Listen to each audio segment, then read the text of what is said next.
morning, Cardinals fans, and a happy flight to all of you.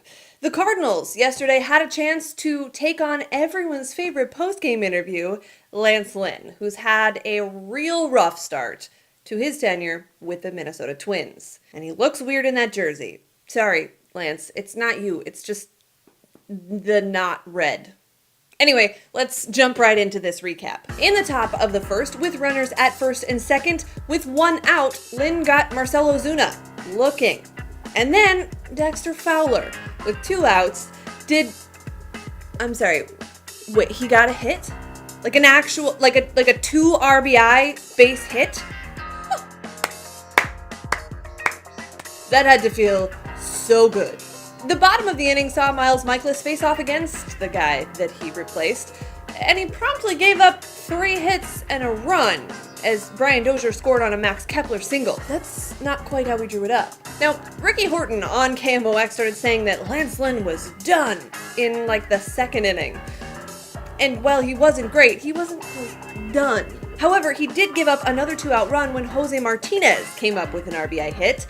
And then, with the bases loaded, Marcell Ozuna would fly out to the very, very end of the warning track, but no harm done. A weird play started off the bottom of the second inning. A leadoff walk, was followed by a Byron Buxton liner off of Mikolas that ended up in the glove of Jed Jerko, who sort of matrixed a throw to second base to get the lead runner. That was cool. However, 2 more base hits followed, and the Twins scored another run off of not-so-Cy Mikolas. But he did get Brian Dozier to strike out, leaving 2 stranded and leaving the Cardinals with a 1-run lead. Jose Martinez continued his solid day with his 3rd hit of the afternoon, a leadoff double in the 5th, and shortly thereafter, he and Paul DeJong would swap places after another RBI double, and the Cardinals regaining that 2-run lead felt like a giant milestone. In the bottom of the inning, though, another walk, that can't be right, and a weird pop-up that dropped right between Jerko, Ozuna, and DeJong all coming in on it created some trouble that led to the end of the day for Miles Mikolas. Of note, Mike Matheny did not leave Mikolas out there to give up the lead.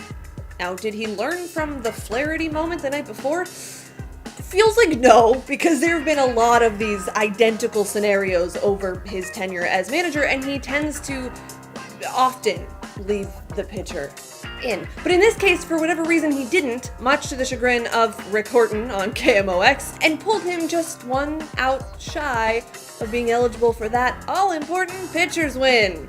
Big whoop. Look, he was done. Everyone knew it. And then Brett Cecil came in and was effective. That was a win, you guys. A big win. Also a big win, Matt Carpenter finally going to left field for a base hit. Bad luck hitting into the shift, whatever it has been. This time, Carpenter, batting 7th, by the way, took a pitch way outside and went the other way with it, like he should again and again and again until the defense readjusts. Now, the Cardinals actually left 2 runners on in that inning, and that would turn out to be a pretty big deal, at least for a minute, because Matt Bowman came in and promptly gave up a monster of a home run to Logan Morrison. Luke Gregerson was bad the night before, and then ended up on the DL the next day. I'm not suggesting that's what should happen with Matt Bowman. I'm just saying it might not be the worst idea. Because with this offense, just a 1-run lead was... it was actually back to a 2-run lead soon. And then, a Matt Carpenter double down the right field line made it a 3-run lead? And then an 8th inning right field homer by Tommy Pham made it... 7 runs? They scored 7 runs? You know, I don't often find myself in agreement with Rick Horton when he waxes poetic about the Cardinals or when he tries to help baseball out by determining that fans in the stands can catch foul balls and they could count for outs. But he did make a good point yesterday about the Cardinals and their potentially evolving hitting approach.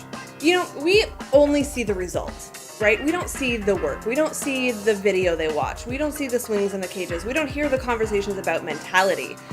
The Cardinals' offense has been bad enough long enough that I have to believe that there have been people working on this problem for a long time, not just like the last 3 days. We often expect these guys to just flip a switch and alter their entire approach to the game, but I'd suggest it's probably a little more involved than that. And I'd also suggest they have to be kind of prudent about what and how they change. Changing things just for the sake of change is like throwing stuff at the wall just to see what sticks. It's not necessarily an effective way of generating positive results, it's just a way of making change and a mess. And that's not always good. Now, if yesterday was actually the fruits of an approach change or just a day where the bad luck turned good for a hot minute, is yet to be seen. But there were plenty of indications of positive improvement. And if the end result of all of this is that these ice-cold bats all get hot at the same time, I'm willing to give the people working on this run-scoring problem the benefit of the doubt, as these professional hitters, remember, try to implement the right changes, not just arbitrary ones. Unfortunately, I have a little bit less patience for Greg Holland. I know, he's had a couple of strong outings, he's looked better as of late, but he entered the game yesterday in the 8th inning, gave up a run, and then loaded the bases with just 1 out. Enter Bud Norris, who, yes, has been sensational, but they can't keep putting him in these situations where he's the only guy that can get outs at the end of the game and expect him to maintain that success rate all the way through the season. Even yesterday, it was an adventure, but he got out of the 8th with the lead, and then in the 9th, he made it look easy again, sitting down Joe Mauer, Brian Dozier, and Eddie Rosario in order. So the Cardinals conclude the road trip 3-3. And I'm going to choose to believe that the last game was more an indication of the real Cardinals. And I'm probably going to be heartbroken by that in a few hours when the game happens tonight, but I'm willing to take that risk. Oh, I almost forgot. Jordan Hicks pitched a scoreless inning. 1 scoreless inning. And guess what? He got the win. The pitcher win. Cool.